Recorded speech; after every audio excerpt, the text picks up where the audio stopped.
भारत और चीन के बीच चल रहे सीमा विवाद पर अमेरिका अपनी नजरें गड़ाए बैठा है।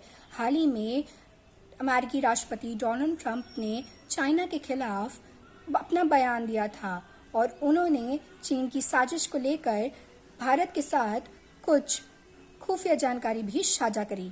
पाक में भारत और चीन के बीच चल रहे सैन्य गतिरोध के बीच अमेरिका के विदेश मंत्री माइक पोम्पियो ने ड्रैगन की सेना के मूवमेंट के बारे में अहम जानकारी दी है। पोम्पियो ने कहा कि चीन में भारत के साथ लगी अपनी वास्तविक नियंत्रण रेखा पर सैनिकों की तादाद बढ़ा रखी है। पोम्पियो ने कहा कि चीन का आधिकारिक नेतृत्व इस तरह के कदम उठाता रहता है। उन्होंने आरोप लगाया कि चीन जमीनी स्तर पर अपनी राजनीतिक स्थिति का अपने लाभ के लिए इस्तेमाल कर रहा है और दूसरों के लिए खतरा पैदा कर रहा है। अमेरिकी विदेश मंत्री शो के दौरान कहा कि हम आज भी देख रहे हैं कि चीन की ओर से बड़ी संख्या में सैनिक उत्तर भारत में वास्तविक नियंत्रण रेखा पर तैनात किए गए हैं। कोरोना वायरस और हांगकांग की दी उदाहरण, चीन की कम्युनिस्ट पार्टी लगातार कोरोना वायरस को लेकर सूचनाएं छुपा रही है। चीन ने हांगकांग के लोगों को स्वतंत्रता नष्ट करने के लिए कदम उठाए हैं।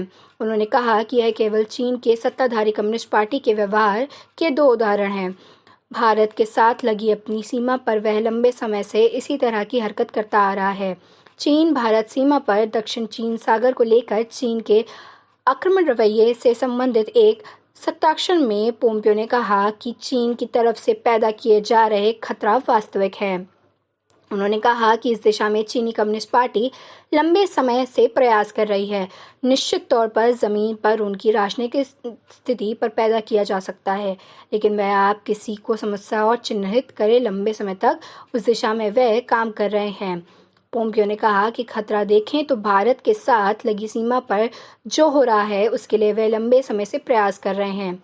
चीनी कम्युनिस्ट पार्टी की ओर से सेना और आगे करने संबंध उन्हें कहा कि खतरा वास्तविक है।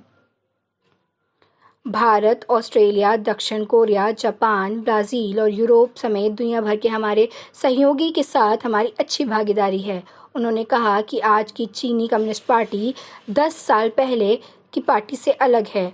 पोम्पियो ने कहा, सूची बहुत लंबी है, चाहे अमेरिका के बौद्धिक संपदा अधिकार को चुराने का मामला हो, अमेरिका में लाखों लोगों की नौकरी बर्बाद करने का मुद्दा हो, दक्षिण चीन सागर में समुद्री मार्ग में खतरा पैदा करने का हो।